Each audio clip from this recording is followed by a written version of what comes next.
What's good, YouTube? It's your boy Tony D, Too Wild, checking in once again. Tony Digital bringing back another 4K visual, back with another banger today, guys, on a very special vid. Now, if you guys have not already been subscribed to Too Wild for TV, you need to go and subscribe to Too Wild for TV ASAP Rocky. We're gonna be putting out 3 videos either today or tomorrow. We're gonna be putting out tons of videos throughout the whole entire weekend. We've been doing so much over on there, from live stream to discussions to one-on-one interviews, to everything, reactions, all of the above over on Too Wild for TV. The link will be down below in the description, and let's get straight to today's video. So the reason why I brought up Too Wild for TV is because a couple of days ago I did a video on that channel titled, "Should we be worried about Stockx authentication centers in China?" Stockx authenticates in China, and what I was talking about was how Stockx has more and more, as time, it's grown as a company, don't get me wrong, but they have now started authenticating their shoes through China, and I think specifically in Hong Kong. So when you get a shoe and you get it from DHL, from StockX, more than likely it came from China and it was getting authenticated in China. And I guess the worry, or the devil's advocate, or just the thoughts in my head, Sample Industries hat drops tomorrow, by the way, you know what I'm saying? We know that fakes come from China. Yes, we know that real shoes come from China as well, so I understand that. But the fact is that, does that make you feel more concerned, or do you feel more worried about that?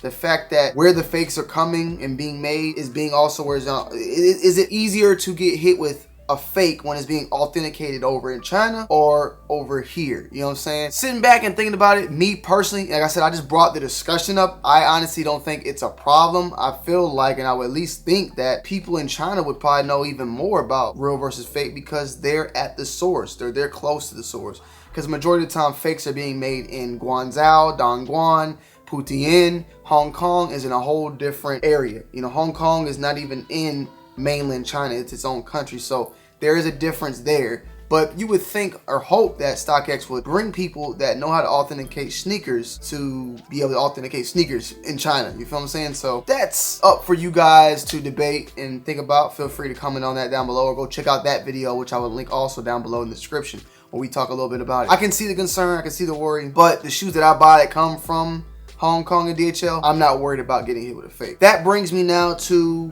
this video of today, what I thought about, and I could have probably did this on this channel or that channel as well. I might follow up and do a live over there. But is China going to help drop prices in sneakers? Is China the answer to ending high resale, or helping us no longer pay these high resale prices? And you may be wondering why. Well, when it comes to China, and when it comes to the shoes that I've bought from StockX that come from China, every single one of the shoes have pretty much went for below retail, at retail, or slightly above. When I mean slightly above, I'm talking about no more than 40 bucks. I bought 3 shoes from StockX that I believe all came with DHL. One being the Air Max 1 Mars Landing, which previously had a release of the Moon Landing. You know, the Air Max 90 Moon Landing, which was a very hyped item at the time. Resold for a good amount of money. When the Mars Landing came, it didn't do too well. Now, I think I did pay a little bit above retail. Not too much, not like 300 or nothing like that. But we saw that price continue to go down, down, down. Now, at the same time, there were pairs sitting in America. But that then now leads me to where I have paid under retail to, if not the same. The LeBron 8 Lakers, the LeBron 8 Miami Low Miami Knights, the LeBron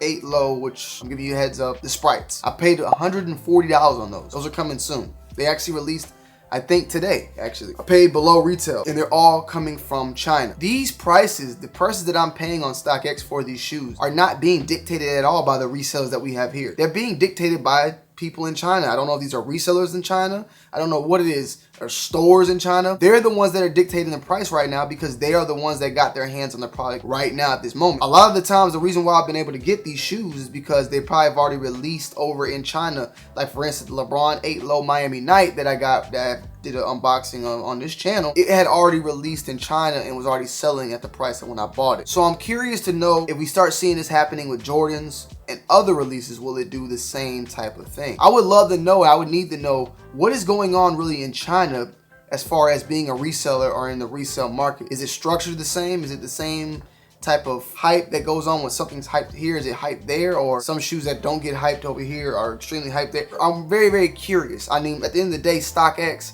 is StockX worldwide. However, shoes like LeBron 8 Low Miami Knights, I'm wondering, is it the fact that China's getting these releases first and putting them out on StockX before American resellers, that's making the price plummet and then making those American resellers look at the price and not even go after the shoe to try to flip, because they're not going to compete with China, who already has the shoe and that's already dropped the price down way below. Think of it this way. LeBron 8 Low Sprite has already probably released in Hong Kong, or maybe it didn't. I don't know. The LeBron 8 Low I got coming from Hong Kong right now, it was reselling for $140. Think about it. If you're a American reseller, last week you was like, all right, let me go ahead and jump in on this LeBron 8 Low Sprite ordeal. Let me go buy 10, 20 pairs. You go on StockX and you see how much they're going for now. You're not even going to jump the gun and go and buy those for earlier, try to get your hands on a store or whatever you try to backdoor and do. You're not even going to go do that when you see this price is already sitting at below retail, 140. I think they retail for like 180 or something like that. I can't remember, but I think I got them for like 120, 140. But that would stop a reseller from jumping in, you know, continue to push that flip on that. So I'm curious to know, is it just that the LeBrons are not hitting? Is it the fact that the Chinese resale market has plummeted the resale price and not made people want to go out and get them? Because at the end of the day, we can't even dictate what is selling and not selling because of how good it is. What's selling and is not selling is based upon what it resells for. And what I mean by that, and try to restructure that, is it don't matter about whether you like the shoe or not. It matters about what the shoe can flip for. LeBron 8s, I know a lot of people don't like them now. It's fine, it's cool. But are they not selling out because people are not liking them, or are they not selling out because people aren't going to buy them to flip them? Same situation with a Jordan. You get a Jordan that ain't flipping, it's gonna be sitting. There's a lot of Jordans that sit. Patina 1 sat, Jordan 7 PSGs, they sat. There's tons of Jordans that are sitting, and when you go and see why they're sitting, it's because they're not flipping. It's not about what looks good and no more. It's about what's making money, what can make you money. Is LeBron's not selling out because people aren't liking them? Or are they being bought? They're just not selling out because people aren't flipping them along with it. I don't know. I'm curious to see how the Hong Kong market, as we see StockX continuing to expand over and more and getting more authentication centers and getting more centers in different countries, means that we are going to get more shoes as well from America. Before having StockX in Hong Kong, it would have been us buying shoes only from people in mainland America. Now there's other centers. Now we have other sale price points across the globe and other people that can play ball and more competitors to that resale market. So I'm curious to see how this pans out. But I've noticed every time I pay for below, when it comes to a shoe, it's always from China. At least every LeBron, even the Mars Landing. I would have to see how this plays out for Jordans, because we know that sometimes Hong Kong and China, they get shoes before us, they get shoes after us, or maybe Jordan ain't just gonna let that slide like that over there. You know what I'm saying? I don't know.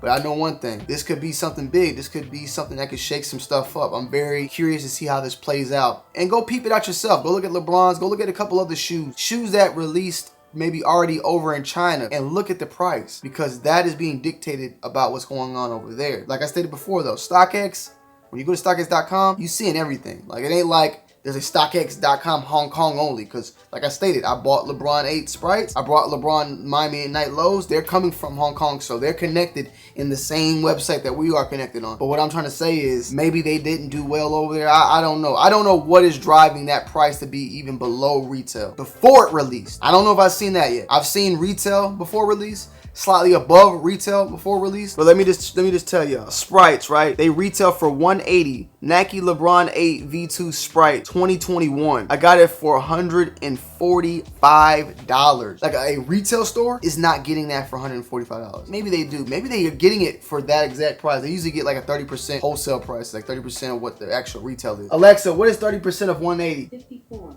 Okay, so 130, something around there. I mean, they're making $15 a shoe. I doubt it. But after all taxes, it's probably even less than that. But it's a crazy game out here. Let me know you guys' thoughts and opinions on this one down below, please. Hopefully I explained it as best as I could, because it's very crazy all over the place. But I'm curious to see how this plays out when it starts becoming other shoes that we begin to get from these DHL packages and from Hong Kong. Is the price low like this because of its demand, or is China just playing ball with us? They're playing defense. They're selling more and more now. Hong Kong is opening up and becoming more and more being able to be sold to America via StockX. That is driving down the price. Majority of people that are selling any LeBrons that haven't came out, more than likely are being sold from people over in Hong Kong. When it comes to Jordan brand, what we gonna see? I'm curious to know. Let me know down below in the comment section your thoughts and opinions. I love you guys. Have a blessed weekend, and I'll see you guys on the next video. It's your boy Tony D2 Wild. I'm checking in.